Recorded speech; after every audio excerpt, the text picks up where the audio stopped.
చెప్తాను, వ్యక్తిగతంగా కలుస్తాను. అందుకని ఈ 25 పార్లమెంటరీ మీటింగ్స్ తర్వాత మీలో ఒక్కొక్కరు ఒక్కొక్క నియోజకవర్గాల నుంచి వచ్చారు. మీ అందరినీ ప్రత్యేకించి చిన్న గ్రూప్స్గా కలుస్తారు. మీకు కొంచెం 1-on-1 సమయం ఇవ్వడానికి ఎక్కువ ఉంటుంది. సో అందుకని ఆ రోజు వరకు కొద్దిగా నాకు మీ సహకారం కావాలి, మీ సహాయం కావాలి. నాకు ఆ రోజు వరకు మీరు నాకు మద్దతు కావాలి నాకు. అలాగే మేము ఈ మీటింగ్ తర్వాత ఒకసారి మన నాయకులతో ఒకసారి కూర్చోబెట్టి ఫైనల్గా లిస్ట్ రిలీజ్ చేస్తాను. చేసి వారికి మీ అందరికీ పెద్దలందరికీ బాధ్యతలు అప్పచెప్తా ఉన్నాం.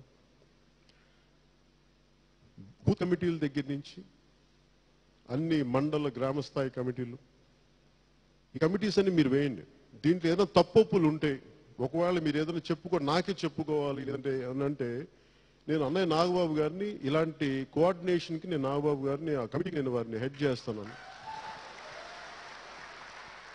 ఎందుకంటే ఒక్కోసారి నాకు చెప్పుకోవాలని ఉంటుంది. అందుకే నేను నాగబాబు గారు కూడా నేను కోరుకునే ఇలాంటి ఏదైనా కొంత గుర్తింపు లేదు, మాకు న్యాయం జరగలేదు, అందరూ ఒక కొన్ని పరిస్థితుల వల్ల.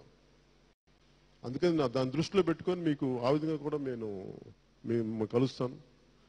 ఇంత దూరం వచ్చినందుకు మీ అందరికీ పేరు పేరున ప్రతి ఒక్కరికి ధన్యవాదాలు తెలుపుకుంటూ వచ్చిన ఆడపడుచుల అక్క చెల్లెలందరికీ, నాయకులందరికీ అందరికీ ధన్యవాదాలు తెలుపుకుంటాం. ఏమండి కూర్చోండి ఒక నిమిషం ఇసుక మాట కూర్చొని చెప్పండి ఒక నిమిషం అలాగే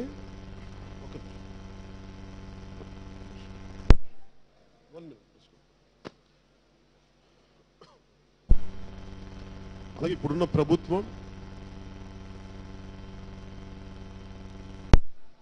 జగన్ రెడ్డి గారు ముఖ్యమంత్రిగా ఉన్నారు. జగన్ రెడ్డి గారి ప్రభుత్వ విధానాలు ఎలా ఉన్నాయి మొన్న మొదటి రోజే చెప్పాం. ఎలక్షన్ రిజల్ట్స్ వచ్చిన తర్వాత కనీసం ఏ ప్రభుత్వానికైనా కనీసం తక్కువలో తక్కువ 100 రోజుల సమయం ఇవ్వాలి. వారి విధి విధానాలు ఎలా ఉన్నాయి ఏంటి అనేది వారికి ఆ సమయం ఇచ్చిన తర్వాత సత్ఫలితాలు లేని సమయంలో ఖచ్చితంగా దాన్ని ముందుకు తీసుకెళ్తాం. అలాగే ఈ రోజున ఇసుక కొరత ఉంది.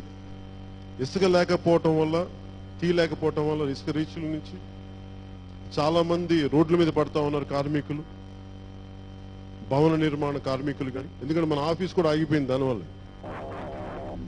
ఇసుక లేకపోవడం మన ఆఫీస్ కూడా ఆగిపోయింది. ఆ సమస్యలు ఉన్నాయి. అలాగే మన రైతులకు సంబంధించి